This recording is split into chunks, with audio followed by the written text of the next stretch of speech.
নমস্কাৰ আপোনালোকে চাবলৈ আৰম্ভ কৰিছে আৰকে নিউজ। এই মুহূৰ্তত আপোনালোকৰ বাবে লৈ আহিছো অসমৰ লগতে ভাৰতৰ বিভিন্ন ৰাজ্যৰ কেইটামান গুৰুত্বপূৰ্ণ খবৰ। আজিৰ প্ৰথমটো খবৰ হৈছে কংগ্ৰেছ দল এটা ব্লেকমেইলিংৰ দল। কংগ্ৰেছৰ ভাইৰেল ফোন কলক লৈ হৰপ হৈ পৰিছে বিজেপিৰ বিধায়ক জিতু গোস্বামী। জিতু গোস্বামীয়ে কৈছে কংগ্ৰেছ দলে সদায় ব্লেকমেইলিং কৰে। আগৰে পৰাই কংগ্ৰেছৰ দলৰ এই চৰিত্ৰ আমি লক্ষ্য কৰি আহিছোঁ।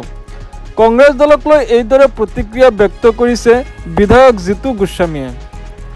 আন এটা খবৰ, মহবুবুল হক আৰু সাংবাদিক দিলৱাৰ হুছেইন মজুমদাৰৰ নাম লৈ সমগ্ৰ অসমৰ মুছলমানক আক্ৰমণ কৰিছে বিজেপিয়ে।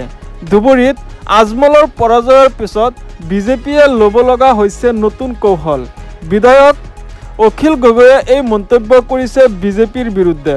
অখিল গগৈয়ে কৈছে বিজেপিয়ে এতিয়া আজমলৰ নাম নলয়, আজমল পৰাস্ত হৈছে, যাৰ বাবে মহবুবুল হক আৰু সাংবাদিক দিলৱাৰ হুছেইনৰ নাম লৈ 2026 চনৰ নিৰ্বাচন পাৰ কৰিব বিচাৰিছে।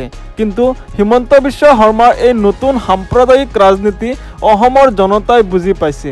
অখিল গগৈয়ে লগতে কৈছে যে হিমন্ত বিশ্ব শৰ্মাৰ চৰকাৰখনক আমি ব্ৰহ্মপুত্ৰত পেলাম। পৰৱৰ্তী খবৰ, বিজেপি চৰকাৰে চামুচেৰে দি বেলচা মাৰি লৈছে। বহাগ বিহুৰ উপহাৰ দিলে হিমন্ত বিশ্ব শৰ্মাই। গেছৰ চিলিণ্ডাৰত বঢ়ালে 50 টকা, পেট্ৰল ডিজেলতো বঢ়ালে শুক্লক 2 টকা। গামোচা দি গেছৰ চিলিণ্ডাৰৰ দাম বৃদ্ধি কৰিলে। ইয়াকে কয় চামুচেৰে দি বেলচা মাৰি নিয়া নীতি। আমিনো আৰু কি ক'ম। APCC মিডিয়া বিভাগৰ অধ্যক্ষই এই প্ৰতিক্ৰিয়া ব্যক্ত কৰিছে।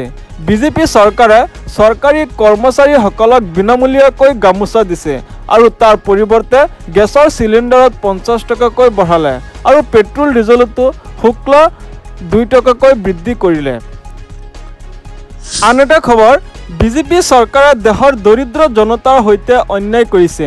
কংগ্ৰেছে সকলো জাতি জনগোষ্ঠীক কাষত লৈ আগবাঢ়ি যাব বিচাৰিছে।